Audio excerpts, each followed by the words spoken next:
Finally বন্ধুসকল আজি দিনটোতে চৰকাৰী কৰ্মচাৰীসকলৰ কাৰণে অসম চৰকাৰ ফালৰ পৰা আহি পৰিছে এটা ভাল খবৰ।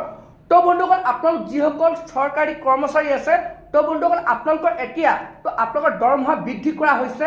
তো বন্ধুসকল কোনসকল কৰ্মচাৰী বৰ্তমান দৰমহা বৃদ্ধি কৰিছে তো তাৰ ওপৰত যোনটো নেকি মুখ্যমন্ত্ৰীয়ে ঘোষণা কৰিছে। তো বন্ধুসকল আপোনালোকক মই সবিশেষ জনাম যোনটো নেকি ভিডিঅ' ক্লিপ যোনটো নেকি মুখ্যমন্ত্ৰীয়ে যোৱাকালি ঘোষণা কৰিছে। তো সেই ভিডিঅ' ক্লিপটো আপোনালোকক মই এই ভিডিঅ'তে দেখুৱাম।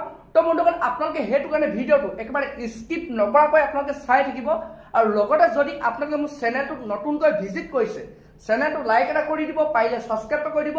যেতিয়া এনেধৰণৰ ইনফৰ্মেশ্যনবোৰ এনেধৰণৰ নিউজবোৰ আহি থাকে তো প্ৰথমে আপোনালোকে সেই ভিডিঅ'টো লাভ কৰিব পাৰিব। তো বলক বন্ধুসকল আপোনালোকক মই এতিয়া জনাই আছোঁ কোনসকল চৰকাৰী কৰ্মচাৰী বৰ্তমান দৰমহা বৃদ্ধি কৰা হৈছে। তো তাৰ ওপৰত যোনটো নেকি মুখ্যমন্ত্ৰীয়ে ঘোষণা কৰিছে তো সেই ভিডিঅ' ক্লিপটো আপোনালোকক মই এতিয়া দেখুৱাই আছোঁ। অসমৰ অংগনবাদী কৰ্মী আৰু সহায়িকা বাইদেউসকলে তেওঁলোকৰ দৰমহা বৃদ্ধিৰ বাবে আমাৰ চৰকাৰক অনুৰোধ জনাই আহিছিলে। মই আপোনালোকক ক'ব খুজিছোঁ যে অহা 1 অক্টোবৰৰ পৰা আমি আপোনালোকৰ দৰমহাও বৃদ্ধি কৰিম আৰু লগতে আপোনালোকক এটা এককালীন সাহায্যও আমি আগবঢ়াম।